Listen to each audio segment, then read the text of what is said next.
Welcome to The Journey. Today we're going to help you understand digital payment options for your website.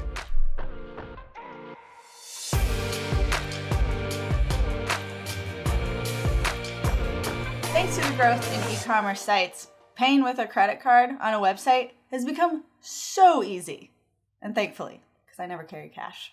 And there's no denying when it comes to accepting and receiving payments, PayPal is kind of the reigning champion.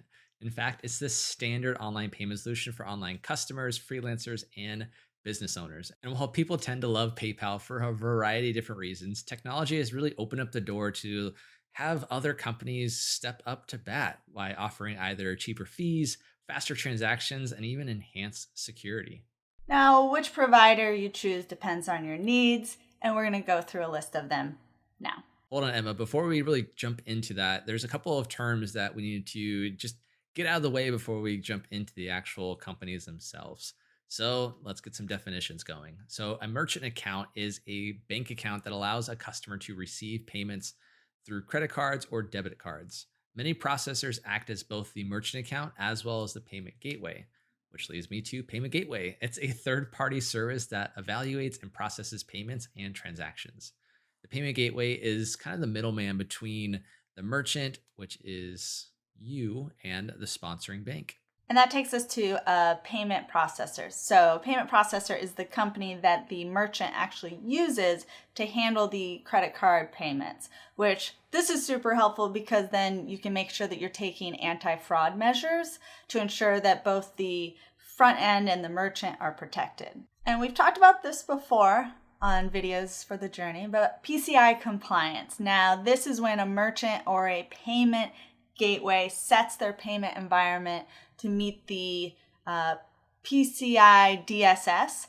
Let's break that down. So that's Payment Card Industry Data Security Standard. The PCI DSS standard was actually created by the Payment Card Industry Security Standards Council to increase security of the cardholder data to reduce fraud.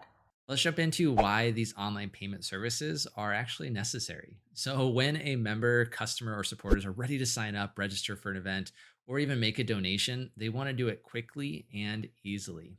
In fact, websites that don't support online payments can be seen as being out of step and into the dark ages.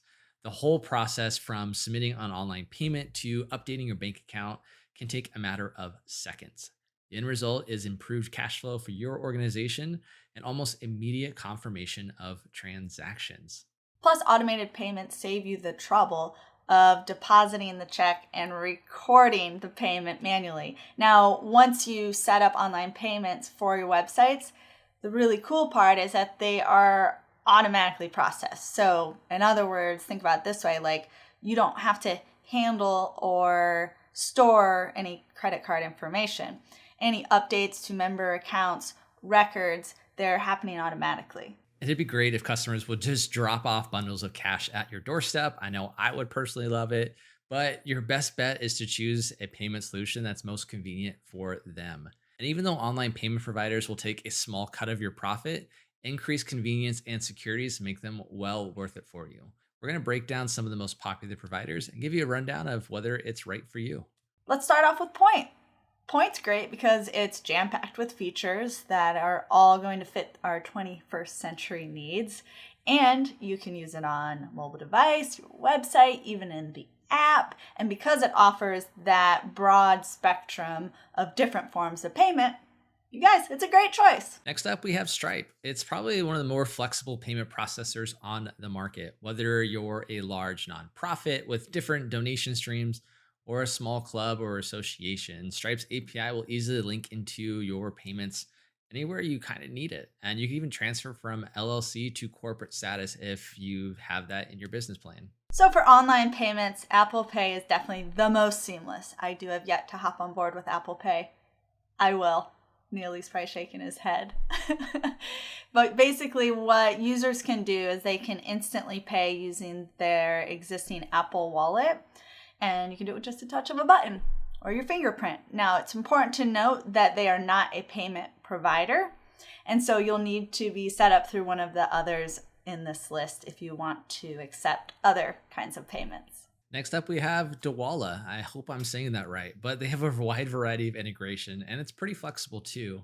And if you require multiple payment structures like installment payments, multiple stage interest, and varying recurring charges, Dawala can handle it all. And best of all, their structure of their fees and payments is very competitive too. PayPal. Definitely heard of that, right? It's the most widely used payment provider. That's definitely their biggest edge.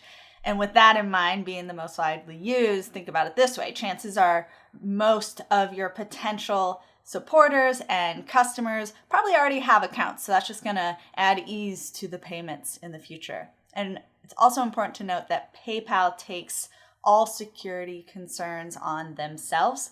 So what does that mean for you? It means you don't have to be storing any credit card information like most other payment processors. And let's not forget about Square. Square was the first in the game to introduce a credit card swiper that could be attached to a cell phone. You know, going down to the farmer's market, there was always the vendors with the little Square app paired with that app, and then they process the transactions there. Their technology has only improved the advanced tap features as well as fully inclusive software to safely and securely process your transactions. And you cannot leave out Authorize.net. They've actually been around since 1996. I won't tell you how old I was. And you can pretty much do anything you'll ever need payment processing wise with it. With Authorize.net, you'll never have an unsupported payment type since they stay up to date with trending payments that are going on out there. And they even won an award for their outstanding API integrations. So, I mean, you can lose out on sales if your customers can't easily find what they're looking for, can't use their preferred payment methods, or just have difficulty checking out. Don't let online payments be the issue. Choose a solution that works for their needs, then turn your focus to marketing and optimizing for conversions. All right, that's a wrap. You just learned about digital payment options for your website. Be sure to like this video and hey, comment below. Which of those payment options have you used in the past that helped out your business transactions, or which ones do you plan on using in the future? I look forward to seeing your comments, but while you're there, make sure you subscribe to this channel and ring that bell to get these episodes first. This is The Journey, and we'll see you next time.